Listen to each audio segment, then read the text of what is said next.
So both Labour and the Coalition have now revealed their housing policies for the upcoming election, where they can try to convince the Australian public that they can help people get into power without actually fixing anything.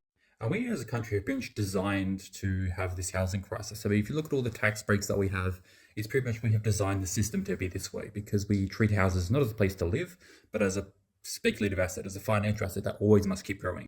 And of course, the coalition plan is you know how we've created this problem with all our tax incentives. What if we had just more tax incentives? The main part of their policy is, of course, the tax deduction on mortgage interest payments for first home buyers.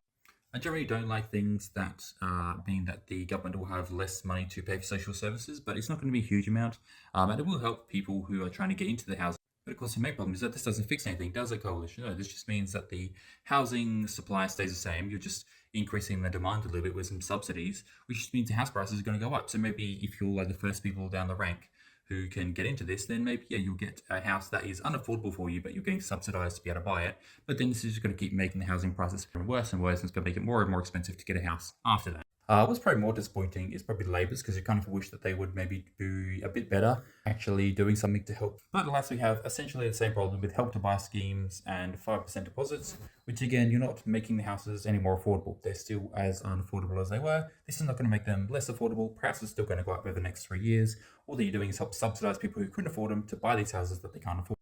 And of course, any time that you subsidize demand, but you don't increase supply, you're just going to get a rising house market. It's going to continue the problem. And you're like, hey, number one thing here, more housing supply. This is true. It's 100,000 homes, and it's just first home buyers, which I think is actually pretty deep. The problem I have with this policy up here is just that it's not enough. It's not really going to fix the problem, especially if these 100,000 homes are tied to the average house price in whatever city they're built in.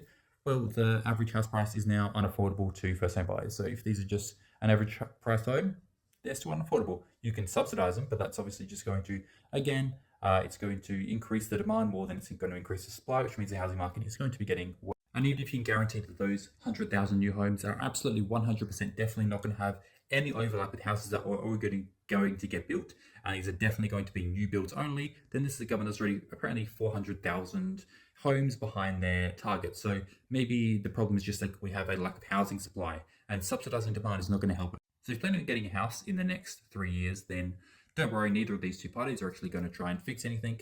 The houses are going to be just as unaffordable. They might try and subsidize to let you pay a bigger mortgage to get those unaffordable houses, but it's not really going to make any big difference. And you can't convince me that either of these parties actually want to fix any of the root problems that are causing unaffordable houses, because they clearly don't.